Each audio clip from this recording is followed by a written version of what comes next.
Hello, I'm Caroline Marshall, and welcome to Bump to Business Owner, the podcast speaking to mums in business, you. I'll be in conversation with some of the most inspiring women and mothers in enterprise about their journey, how they created their successful businesses alongside raising their children, and what that looks like in work and family life.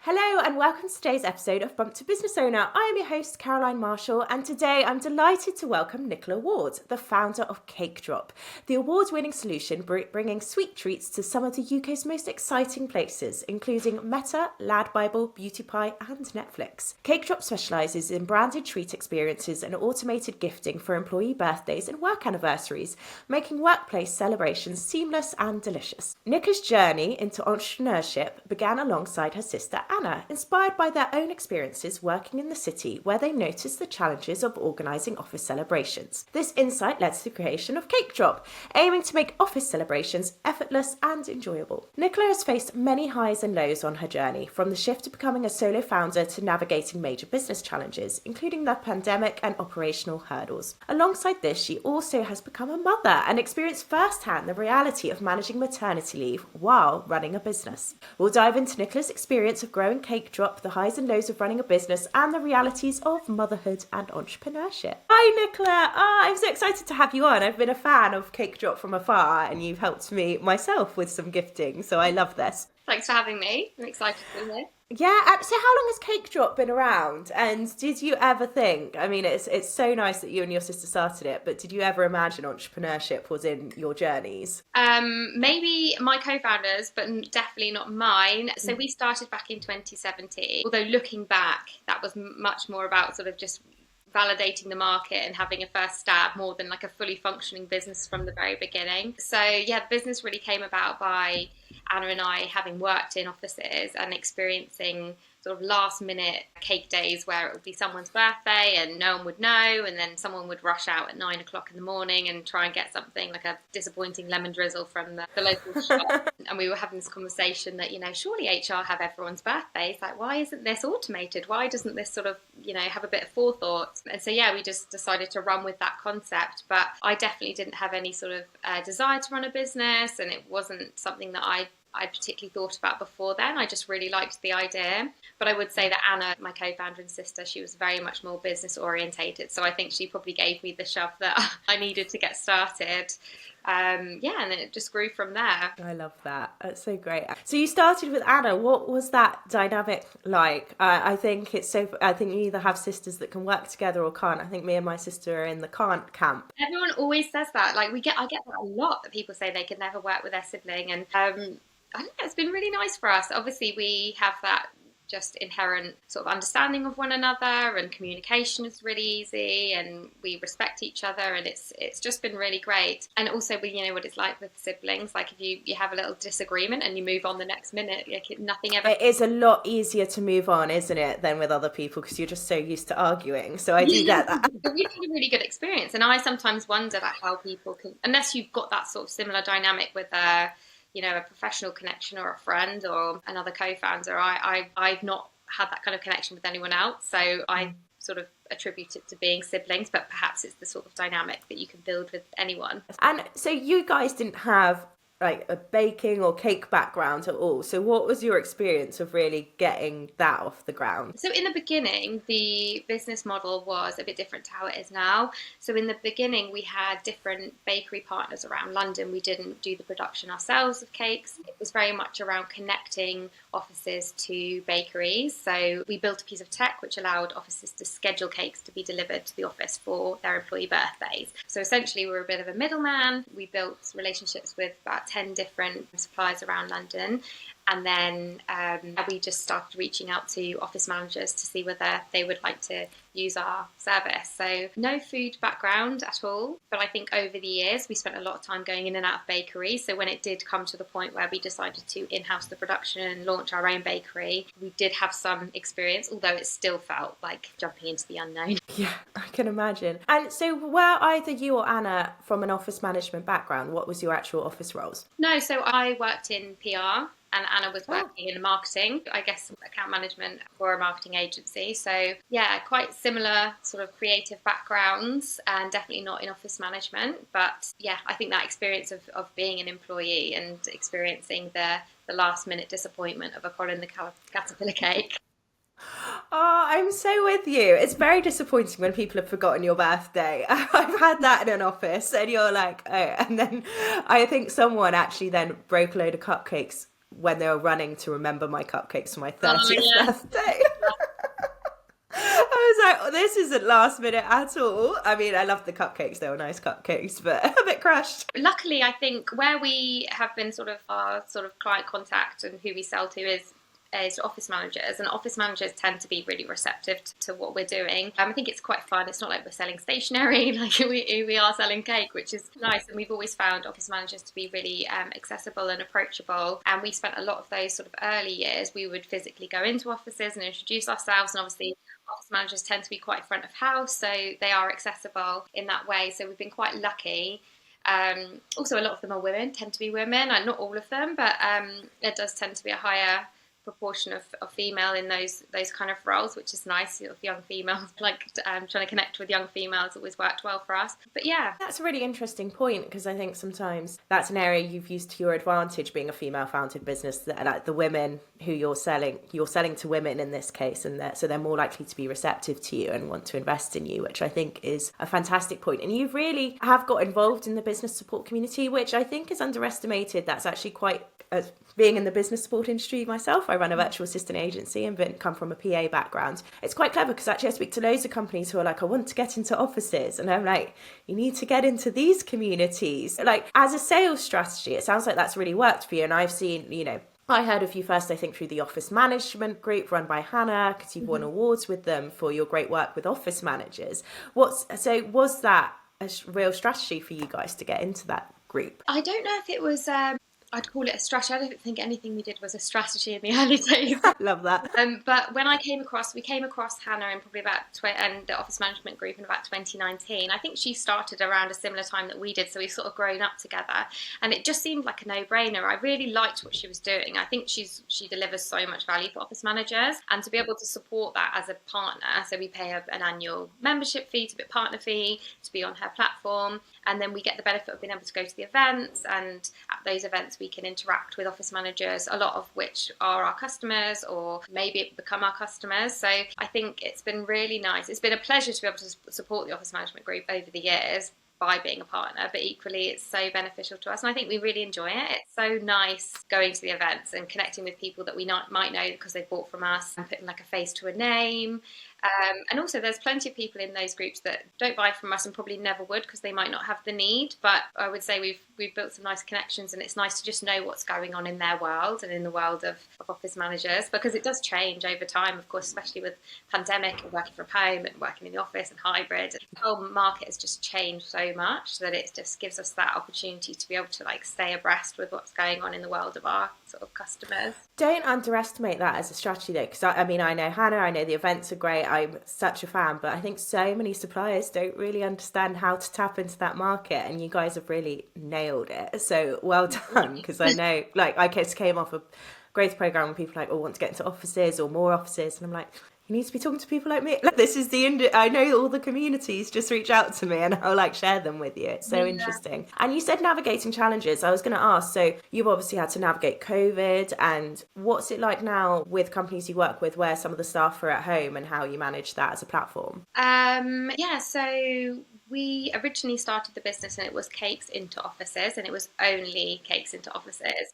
And then, when lockdown was announced in March 2020, everything stopped for us overnight. Like, all of our orders were cancelled, and we had to pivot very quickly. So we began sending boxed brownies out to people at home, and that took off a bit in the pandemic. Everyone was sort of sending treats to everyone else where there was distancing and lockdown, which I guess we benefited from, but also then we had to go into product development mode, whereas we probably would have plugged away at just trying to get more offices to have cake into their office. With the pandemic, it forced us to think, now what are we going to do? And instead of just be creative. Yeah, so before, where we were just, it was cake for people's birthdays, we had to think of what are the other reasons that people would like to send cake to their team. And there are so many, whether it's, I think it's Employee Appreciation Day today, and, there's loads of seasonal events throughout the year that are really great for bringing people together or creating those points of connection.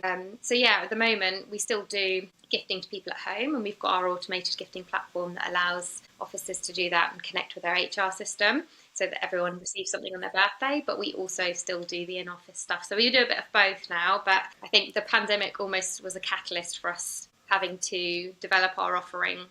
I love that. And was it just, what was your team size at this point? Was it just you and Anna? Like, how did you manage that? Yeah, because we didn't have our own bakery at that time. We were still outsourcing, so it was just Anna and I. And I think that was why we managed to survive as well, because we had such low overheads. We were able to build duck and dive in a way that a bigger business would have struggled to. Yeah, it's so true. They always say that about, maybe it's even like just an extreme different industry, but like new banking platforms, their apps are so much better because they could just pivot, like make their apps better, versus large banks where it's been a struggle to catch up with them. It is a credit to what small businesses can do and keep things going.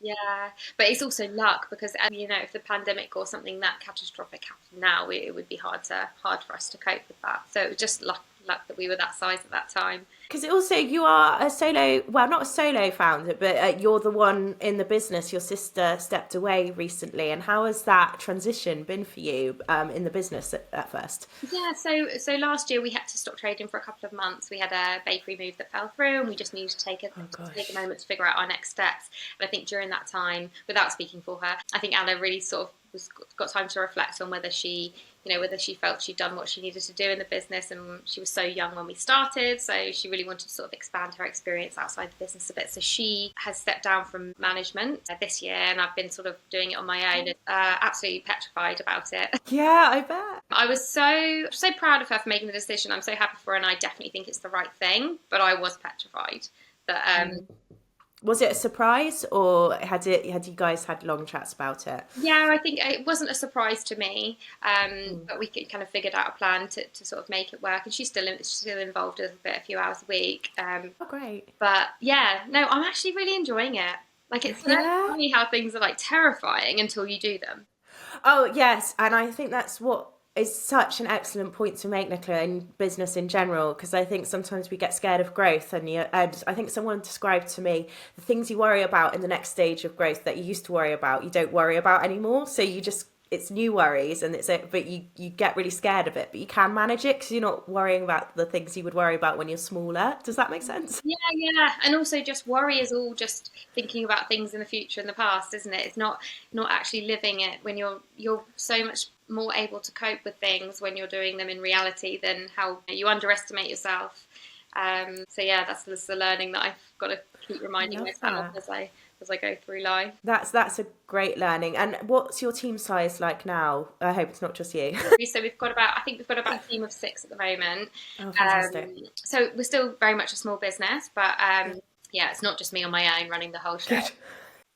And that's amazing. Do you think, this might not be a question you can answer, will she ever come back into it, kind of thing? I think she's always a founder of it, so that's not something you can change, and she's still in it a bit. Yes, she'll always be the founder, she'll always be a shareholder, and she's very much invested in the business, and she wants to do well, and she's always on the other end of the phone for me. She's just not sort of managing the day-to-day. So, doing some marketing for you when she's with her other job, I'm sure, as well. Well, I don't know, I don't think she wants to mix. Yeah, no, that's true, actually. I would fair, but it's hard not to be biased, I can imagine. Yeah, well, amazing on managing that. And I think the next thing to really discuss about is how did you start or think about navigating motherhood? Like, I guess at the same time, Anna was involved in the business, but did you make a plan for it, or did you just go with it? What was the start of that? Well, so I've got 2 children, and how old are they? 7 and 4. We've got very similar ages. Oh, right, do you? How old are you? 7 and 4 as well? 6 and 4, but he's in year 2 because he's a summer baby, so year 2 and preschool. All right, yeah, mine's year 3 in preschool. So yeah, it feels like it's starting to get a bit easier, when the youngest is... Yes, Yeah. I say that. Thank you so much, Nicola. I was like thinking about this because also you run your own business as well and have done throughout early parenthood and 2 maternity leaves. But there's something I just like, no, this is easier. I'm sorry. Yeah, it definitely feels easier. I think, I don't know if it's like the 3 mark or the preschool mark or something, but it definitely feels like the pressure's off a bit and we're out of the Oh, I woods. love it. We launched CakeDrop when my daughter was born, like the same month, because I, being a naive first-time mum, felt Of like course. I had time off. Yes, I haven't done the maths on this. Yeah. Of course you did. So it was very much the Did you think I have loads of time? It's Oh maternity leave. yeah, yeah, yeah. It was very much the plan to, launch the business during the maternity leave because I had all this free time, which is not the case at all. But where the business was so new, it's not like we had customers. It's not like there was a big operation. So I was able to do bits around, a nice maternity leave as I wished. And obviously it helps having a co-founder and Anna who was able to pick things up as well. But it definitely was manageable purely because we weren't. Hadn't left a job to take a leap of faith where I needed to make it work and I needed it to sort of pay me a monthly income. I was on maternity leave, so it just felt like let's explore this concept whilst I'm on maternity leave. So that's not really representative, I think, that first one. But the second one, I had my son in 2021. So when 2020? So Sorry, when in 2021. So we what month? I always think it's January. Yeah, no, because the lockdown. It makes such a difference. I had friends who had babies in May 2021. I had a December 2020 baby, so they're close in age. Yeah. And it made like I had a friend who was like, I don't remember what time in lockdown in COVID I had my baby, and I'm like, it was lockdown. You know when it was the bad time in COVID to have a baby. I feel like because I'd done the nice maternity leave, the first, which was more like NCT and going out for coffees and doing all the baby classes, and still building CakeDrop. So well done. Yeah. You did it. You had it all. But then I didn't sort of need all that the second time around, so I didn't feel like I was missing out so much, and I was able to work a lot more, and I knew that the baby was going to sleep the most in the first 3 months. So I knew, like, as soon as I give birth, that's when I need to make hay. That's when I need to, work as much as I can and then build in the childcare as we go. It's great you managed to, and you had like a positive experience with that. That's such a refreshing story to hear because it's not the same for every experience depending on what happens to the baby. So, I love that. And that's the worry, isn't it? Because every child is different, every pregnancy is different, and every postpartum is different. So it's very hard to plan. And I do see business founders worrying about this and wondering how they're going to manage it. And I do feel for them, like, because it is, you never know what you're going to get, and it is very hard to plan. It's one of those things you just have to trust that you're going to work it out. Yeah, exactly. Like, plan for not being around, and then see, and then if it is the case where you can put in that investment in the first 3 months. So it sounds like you make it sound very easy, Nicola, if you don't mind me saying, that you were like navigating 2 little ones and you're like, it was fine just working. And I was like, how are you doing this? Because I struggled a lot during those years. I think, it helps having a co-founder, and our roles were quite split. So Anna focused on the operational side of the business and I did the marketing and fundraising and business development, which I could do in my own hours. So if I needed to do an hour on, an hour off, an hour on, an hour off when the baby was sleeping, that's how I could run my day. Whereas in Anna's role, operationally, it's not so easy to do that. So that was sort of a bit of the benefit for me in that respect. That's really interesting and nice for people to see, because there might be other co-founder dynamics that feel like that, and one's like, oh, it's harder for me to be pregnant, to have a baby, kind of thing. There are tasks that are time sensitive, right? That just come in randomly and they need to be done there and then, or they require boots on the ground. And I think if you are planning a maternity leave, you maybe need to think about those type of tasks which you need someone else to step in and help with, and where you can add value in hours that you can manage, that fit in with a chaotic schedule. Yeah, it's so hard, but you've done an incredible job. And you mentioned fundraising. So have you fundraised for Cake? Did you get investment for CakeDrop? What was that like? Yeah, so that was really difficult. We raised in 2023, but I mean, the process of fundraising took years. Like, it was a long time, and there was a lot of rejection and a lot of feeling, almost failing. What investment did you get? VC, angel? Angel investment. Yeah, Great. angel investment. And Yeah. then we work with a venture partner as well called Founder and Lightning. So I guess they're not quite a VC, but they're somewhere in between. Accelerator? Yeah. Yeah. So yeah, like that's an experience that I'm a bit hazy on now because it's so traumatizing that I sort of suppressed it a bit. But Okay, interesting. And was it all the rejections you found? And obviously that was your area of the role, it sounds like. So that was the part that was heavy on you. yeah, it's just a lot of, unless you're someone, there are probably a lot of founders out there that have connections and networks, and maybe they're from different backgrounds to me where they can sort of tap into, high net worth individuals, and we just didn't have that at all. So it's very much starting from zero and not knowing what doors to knock on or how to knock on them. And people tell you it's about relationship building, and, by the time you're fundraising, it's because you realise you need money and you don't have time to build relationships. So it took us about... And you're a mum of 2 young children at this point, let's remember. So your time is thin. And you don't know if you're going to be successful, so you're just plugging away, like not knowing whether you're, it's difficult.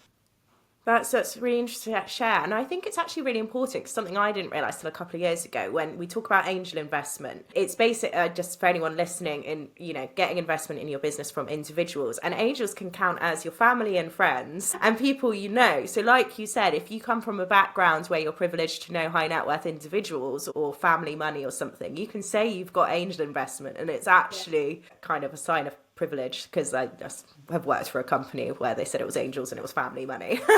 And it's interesting, whereas you worked hard for that angel investment, as do a lot of female founders who are less likely to have those connections than their male counterparts. It becomes a lot easier to fundraise if you've already got some money committed. So if you're looking for 150,000, you've managed to get 100 of it. Like, it becomes so much more easier, that last bit. So you almost need those first few. So if you do have people within your network that are like just friendly contacts that are prepared to put some money down, you've got an easier ride. But getting those first investors is terrible. It's like really, really difficult. I love the reality of that. So thank you for sharing. And wow, what a superwoman you are to get the fundraising, go through COVID and everything like that with the little ones. You've done such a great job. And so when did you how's it worked with, did you do any set days? Did you go back to 5 days a week once the kids were in childcare? How have you managed your work time since having your second? Yeah, so he went into childcare at about 6 months old. So the first 3 months I was working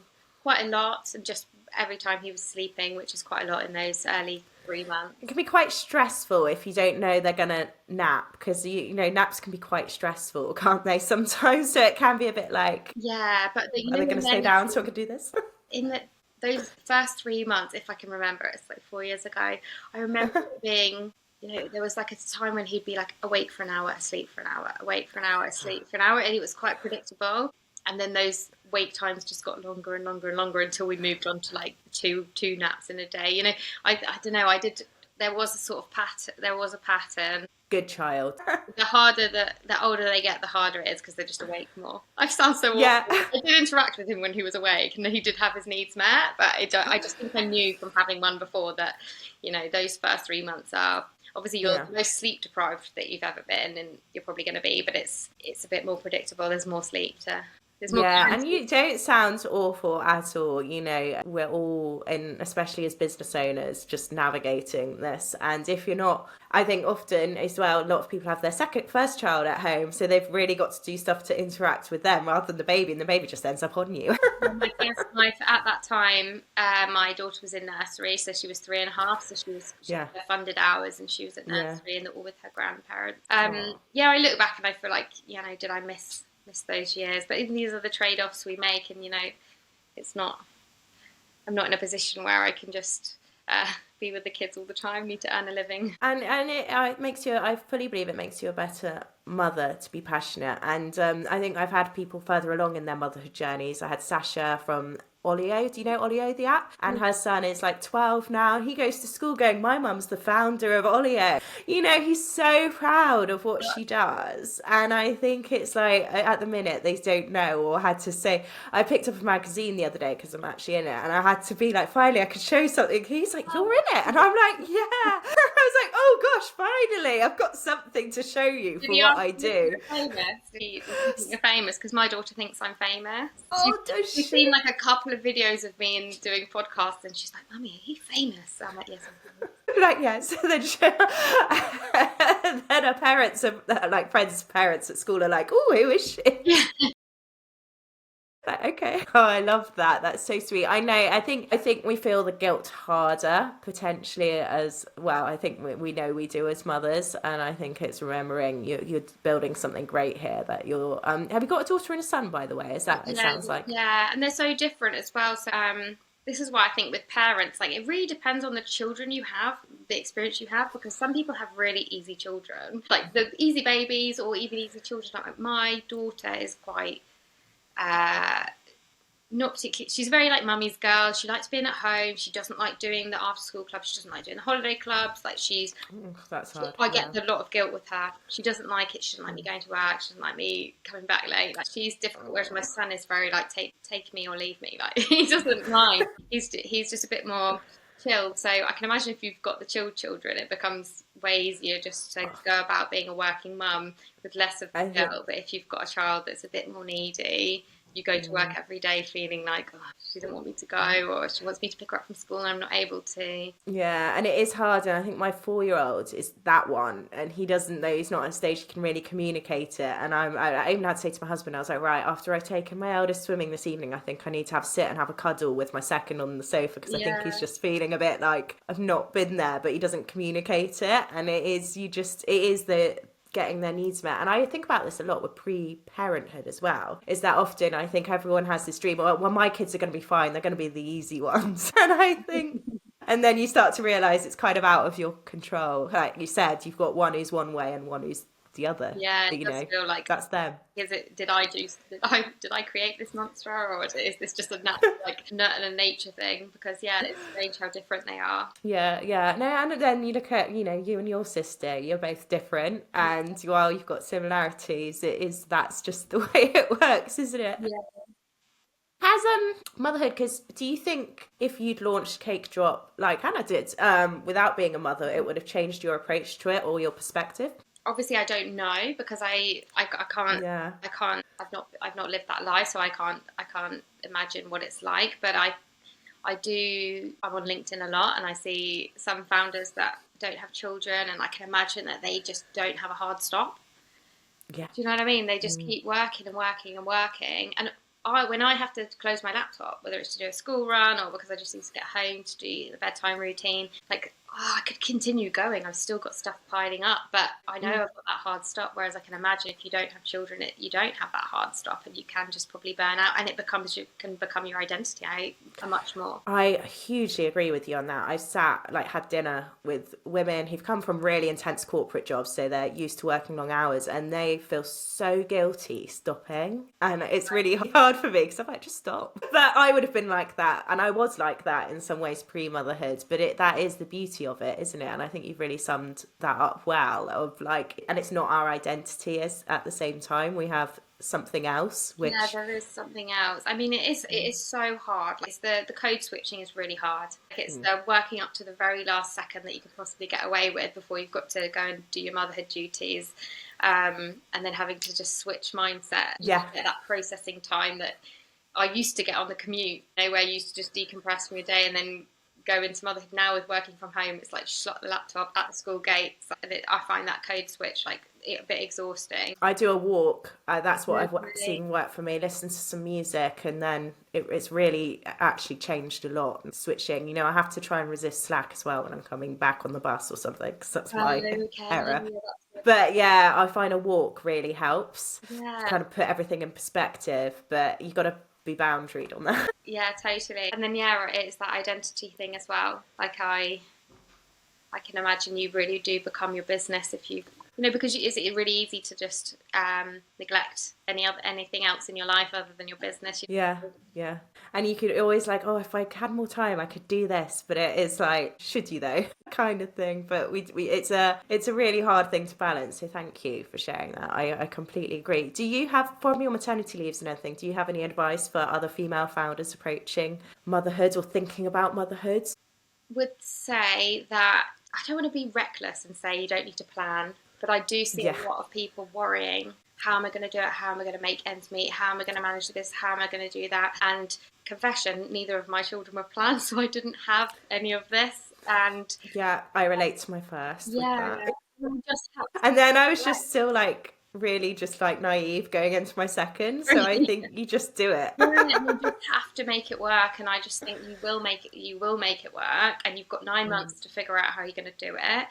If you wait for the stars to align, they're never going to align. Having children and having a family is important to you. I think you need to, take the leap and do it, and know and trust yourself that you're going to figure it out.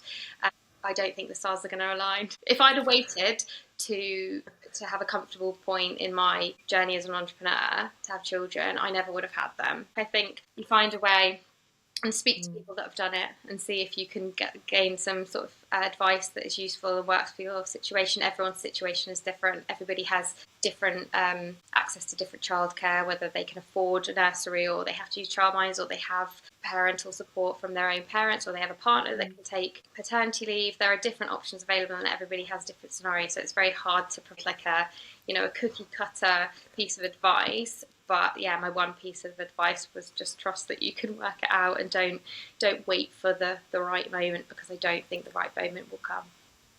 That's such good advice. And I almost think about it, it's about the change. And it's like, how can I do this without changing? And it's like, you can't. You're going to change on this journey, but that's okay. It's good in even some things, but I love that advice. That's such good advice. Back to business. You've worked some incredible companies, Meta, Amazon, Netflix. I think there'll be some people who'll be like, wow, those are like on my vision board sort of clients. What has been key for you securing and maintaining those relationships? Yeah, I think the most important thing is to remember is that people see the brands, but essentially what you're doing is you're dealing with people. So I don't sell into a top executive at Meta. I am dealing with the office manager or the event manager or a marketing manager, and they are people with needs and a problem that needs solving. So I try to just think of it as, I don't see Netflix or Meta any different than I see our other customers that people don't know about, other brands. So I think doing a good job and delivering on what your customers needs and treating them well is the way to get buy-in from big brands, because they're the people that advocate, they're the people that bring you in. That's so true. I can hard relate to that with what we're selling. So what advice would you give to other founders navigating partnership pivots, growing a business? Is there anything that you're already like, I wish I'd known this before I started a business? Yeah. So I think a lot of people want to sell you strategy. There's a lot of consultants out there that I think sell you strategy. That's so good. That's so true, isn't it? I mean, maybe there are some that are really good, and we've definitely had consultants for strategy session here and there that have been valuable. But people will be trying to sell you stuff left, right, and centre. But really, it's the execution. And making you think you're doing everything wrong as well, and I see this all the time in my industry, like clients coming to us of like, there must be what's everyone else doing? There must be some automation AI secret, and I'm like, there's no secret. The best way is just doing stuff and working out if it works for your business, and working out as you go. The more that you do, the more that you'll learn. If you're, rather than spending hours and hours and hours strategizing, you're just wasting time that you could be doing stuff. And I say this because we've done it. Like, I've fallen into this trap of like having hours and hours of strategy sessions and like pulling together documents, etc. That's not going to move the needle. Like, what's going to move the needle is making more decisions faster and reviewing and then taking more steps forward. So yeah, don't fall into the trap. If you need to pivot, do it based on the information that you've garnered from activity that you've done, rather than because somebody has told you this is what you need to be doing. That's so key. And what you said, it's like, make a decision, do it and reflect. You're still taking that time. That is strategy. That's taking time to step back, but it's actually doing it, not saying CakeDrop's going to be in 10 years.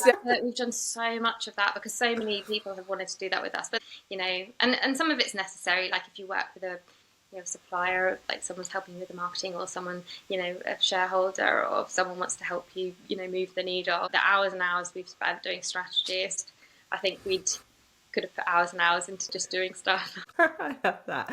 That's very honest advice. So thank you for that. And I love how easy that was for you to come up with. So you've definitely reflected on this. What's next for CakeDrop? Is there any, speaking of strategy? What's the next 10 years like? Joking. What, have you got anything new coming out? What's the next for you guys? Or is it figuring out this next season after Anna?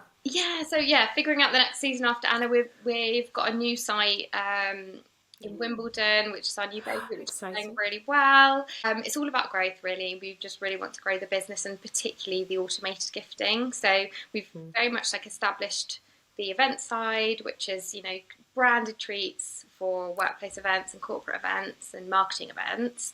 But we do have this amazing tool which we've developed, which allows businesses to automate gifts to be sent to their employees on their birthdays and work anniversaries. So we're really keen to grow that and get more into that sort of HR community in the same way that we've embedded ourselves in the office management community. So that's definitely a big goal for us. Exciting. And finally, I like to end on a note, because I do feel mothers don't have enough joy in their lives, and it's on my personal journey from healing after some trauma after my second child, and I really realised I needed to find the things like going to the theatre for me, and going to dance classes really brings me joy. What brings Nicola joy away from the kids, away from the business? I wish I could give an answer to this, but I'm still very much pre-healing. I'm still very much in there. I've got young kids and I've got a business, and there's not much time for anything else. It can be small moments. Someone said skipping in the garden recently, which was great. What made me want to buy a skipping rope. I really like just time to myself. I think I am very much an introvert, and even if it's just the end of the night, literally being in total silence in the house, I'll say to my partner, "Don't talk to me, please." I just need in complete. Oh, I'm like that in the morning with mine. If I could have no one talk to me for an hour before, but that doesn't work with kids, does it? Yeah, I do like that time to myself in the evening. I like going to the gym, but I don't go to the gym. It's too much housework. But I tell you what gives me the moments of joy that is genuine joy that I wish I could bottle up, and just is when I listen to music with my children, and I hear them sing.